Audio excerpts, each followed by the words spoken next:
دروس رمضان باب 4 رمضان کا مہینہ ضائع کرنے کی مذمت۔ معاملہ دنیا کا ہو یا آخرت کا، کامیابی اسی کے حصے میں آتی ہے جو کامیابی کے مواقع کو ضائع نہ کرے بلکہ ان سے بھرپور فائدہ اٹھا لے۔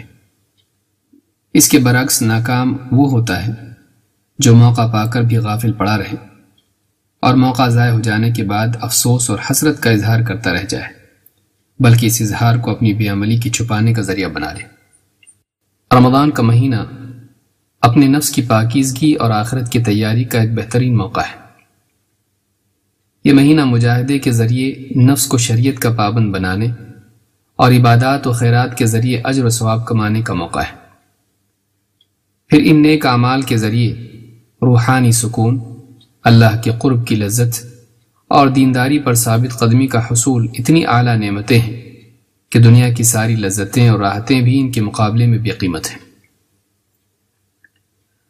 رمضان کا مہینہ ضائع کرنے والا اور اسے فضولیات میں برباد کرنے والا شخص بڑا ہی ناکام و نامراد شخص ہے، بلکہ رمضان کا مہینہ ضائع کرنے والا شخص اتنا بدقسمت انسان ہے کہ اس کے خلاف خود جبریل علیہ السلام نے بددعا کی ہے اور نبی کریم صلی اللہ علیہ وسلم نے اس پر آمین کہی ہے۔ کعب بن عجرہ رضی اللہ تعالیٰ عنہ فرماتے ہیں کہ ایک دن اللہ کے رسول صلی اللہ علیہ وسلم نے فرمایا، ممبر کے قریب جمع ہو جاؤ۔ لہٰذا ہم سب ممبر کے قریب جمع ہو گئے۔ جب آپ نے ممبر کے پہلے زینے پر قدم رکھا تو کہا آمین، پھر دوسرے زینے پر قدم رکھا تو کہا آمین، پھر تیسرے زینے پر قدم رکھا تو کہا آمین۔ جب آپ ممبر سے نیچے اترے تو ہم نے عرض کیا، اے اللہ کے رسول، آج ہم نے آپ سے ایک ایسی چیز سنی جو اس سے پہلے کبھی نہیں سنی تھی۔ آپ نے فرمایا، جبریل علیہ السلام میرے پاس آئے اور کہا، دوری ہو اس شخص کے لیے جو رمضان کا مہینہ پائے لیکن اس کے باوجود اپنی مغفرت نہ کرائے۔ اس پر میں نے کہا آمین۔ پھر جب میں نے دوسرے زینے پر قدم رکھا تو جبریل نے کہا، دوری ہو اس شخص کے لیے جس کے سامنے آپ کا تذکرہ آئے لیکن وہ آپ پر صلاۃ یعنی درود نہ پڑھے۔ میں نے کہا آمین۔ پھر جب میں نے تیسرے زینے پر قدم رکھا تو جبریل نے کہا، دوری ہو اس شخص کے لیے جس کے سامنے اس کے ماں باپ دونوں یا ان میں سے کوئی ایک بڑھاپے کی عمر کو پہنچ جائیں اور وہ ان کی خدمت کے ذریعے جنت میں داخل نہ ہو۔ میں نے کہا آمین۔ یہ حدیث امام حاکم نے اپنی مستدرک میں روایت کی ہے۔ اس باب میں ایک دوسری حدیث بھی آئی ہے۔ حضرت ابو ہریرہ رضی اللہ تعالیٰ عنہ فرماتے ہیں، اللہ کے نبی صلی اللہ علیہ وسلم ممبر پر چڑھے تو آپ نے کہا آمین آمین آمین۔ لوگوں نے عرض کیا، اے اللہ کے رسول، آپ جب ممبر پر چڑھے تو آپ نے آمین آمین آمین کہا۔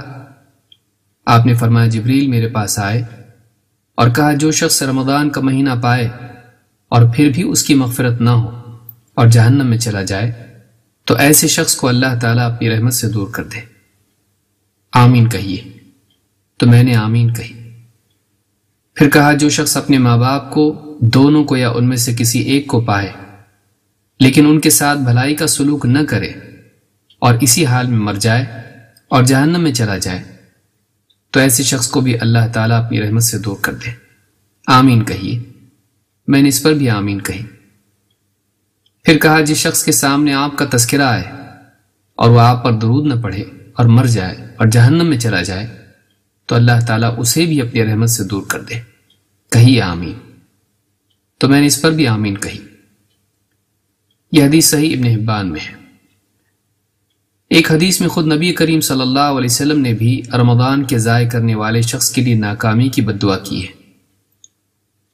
آپ نے فرمایا، اس شخص کی ناک خاک آلود ہو جس کے سامنے میرا ذکر آئے لیکن وہ مجھ پر درود نہ پڑھے، اور اس شخص کی ناک خاک آلود ہو جو رمضان کا مہینہ پائے لیکن پھر بھی اپنی مغفرت نہ کرا سکے، اور اس شخص کی ناک خاک آلود ہو جس کے والدین اس کے سامنے بڑھاپے کی عمر کو پہنچ جائیں لیکن وہ انہیں اپنے لیے جنت میں داخل ہونے کا ذریعہ نہ بنا سکے۔ اس حدیث کو امام الترمذی اور حاکم نے روایت کیا ہے۔ کتنے افسوس کا مقام ہے کہ کہ ایک شخص کو رمضان کا پورا مہینہ نصیب ہو، لیکن اس کے باوجود نہ وہ عبادات کے ذریعے اللہ سے قریب ہونے کی کوشش کرے، نہ دعا اور استغفار کے ذریعے اپنے گناہوں کی مغفرت کرا سکے، بلکہ اسی حال میں مر جائے تو یہ ہلاکت اور بربادی ہے۔ یہ اس بات کی علامت ہے کہ اسے اللہ کے دیے ہوئے اس قیمتی موقع کی بالکل قدر نہیں۔ ایسے ناشکرے بندے کو اللہ اگر اپنی جنت سے اور اپنی رحمت سے محروم کر دے تو اس میں کوئی تعجب کی بات نہیں۔ ایسے شخص کے لیے اگر فرشتوں کے سردار جبریل بد دعا کریں اور اس دعا پر نبیوں کے سردار محمد عربی صلی اللہ علیہ وسلم آمین کہیں تو یہ بھی اس شخص کی بدبختی کا واضح اور کافی ثبوت ہے۔ جو شخص رمضان المبارک کے اس موسم کی قدر کرے اور اپنے اوقات کو نیک اعمال سے بھر دے تو یہ اس بات کا واضح ثبوت ہے کہ وہ اپنی زندگی کے معاملے میں سنجیدہ ہے، وہ آخرت کے معاملے میں حساس ہے۔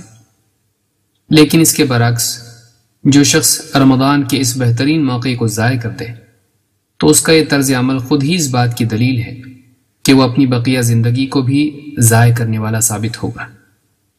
جو شخص ایک مہینہ صحیح طور پر نہ گزار سکے، اس سے پوری زندگی صحیح طور پر گزارنے کی کیا امید کی جا سکتی ہے؟ اس اعتبار سے رمضان کا مہینہ ہر آدمی کے لیے اپنی دینداری کے جانچنے کا ایک پیمانہ بھی ہے، اور وقت کی قدر اور اس کے صحیح استعمال کی ایک تربیت بھی۔